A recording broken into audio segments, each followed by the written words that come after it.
Welcome everybody to this edition of Attention Talk Video. I'm your host, Attention Coach Jeff Copper, and I'm here with Dr. Charles Parker. Doctor, welcome to the show. Hey Jeff, thanks for having me. Nice to talk to you again. I love it. Well, you're one of my favorites. You're going to get green stamps pretty soon for as many interviews as I've done with you. Today is a great topic. I've read and I've heard people say, you know, I've taken stimulant medications and I feel like a zombie. And there's this label thing, and it's kind of stigmatized. Can you tell me about the biology of that? Is what is going on, and is it proper and it can be fixed? Just explain this to me. Well, I'm so glad you're asking me about it, because zombie is something we hear all day, every day in the office. I don't want to give my kids medication because I don't want to make them a zombie. Yeah, it's all over the place. Now, what's going on is there's a big picture aspect to it, and there's a very specific aspect to it. The big picture is that most likely the medication is not dosed correctly. Okay. If the medication is not dosed correctly, they're coming out the top of the therapeutic window. When they come out the top of the window, they're going to feel over-medicated. So what happens is, if they are actually feeling like a zombie, they're very likely over-medicated. Over-medicated, okay. It's 90% of the time they're over-medicated. Okay. So what happens is, here's what happens. People are not dosing the medication precisely because they aren't really even thinking about how the medication should be dosed in the first place. They're not communicating it effectively with their clients. As a result, it's like, take it until you feel like you are where you need to be. This happens all the time. So if somebody were to come in and they said, I feel like a zombie, the first indication would be maybe to adjust the dosage downward? Absolutely. It doesn't mean it's the wrong medication. So people will say, well, I feel like a zombie on Ritalin. In fact, Ritalin and methylphenidate products, the top of the therapeutic window, quite characteristically, is the zombie feeling. So if somebody comes in and I'm on a methylphenidate product, Concerta, Ritalin long-acting, I'm going to say, well, let's consider dropping the dose down. Or it's less possible that it's a specific reaction to a methylphenidate product, whereupon you switch to an amphetamine product.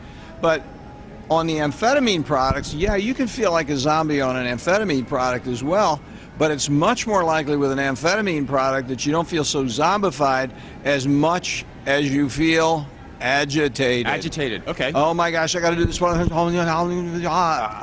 And you come out the top of the window with a mental energy instead of a zombie thing. Not always the case, but those are two important differentiations. And you know, you and I have done several videos talking about medications, many of them drug interactions, but most of them deal with the complexities of getting ADHD medications at the right dose, at the right place, at the right time, because it is not a simple process.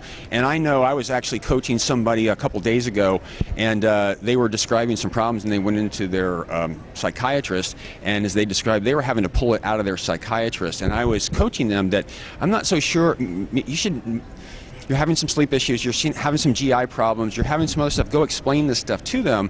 And it was unfortunate because he wasn't making some adjustments. But the reason I'm going into this in detail is getting these medications is not necessarily simple. And if you're feeling like a zombie, as you described, likely you're taking too high a dose, and you need to work to bring that down. Am I misrepresenting? Absolutely. Two concepts. One is the therapeutic window that I was just talking about.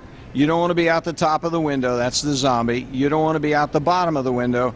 I go over this very carefully in new ADHD medication rules. That's there. The therapeutic window size, duration of effectiveness is a way to keep from coming out the window, because if you're actually burning it longer than that medication is set to burn, you're very likely coming out the top of the window. So you use the therapeutic window and the duration of effectiveness. Absolutely, and you can learn much more in detail about this by, we have several other Attention Talk videos. Matter of fact, they're likely in the same playlist as this, which we have some keywords, so it's linking to your videos that get a lot more detail, and then of course your book, and oh God, all the websites.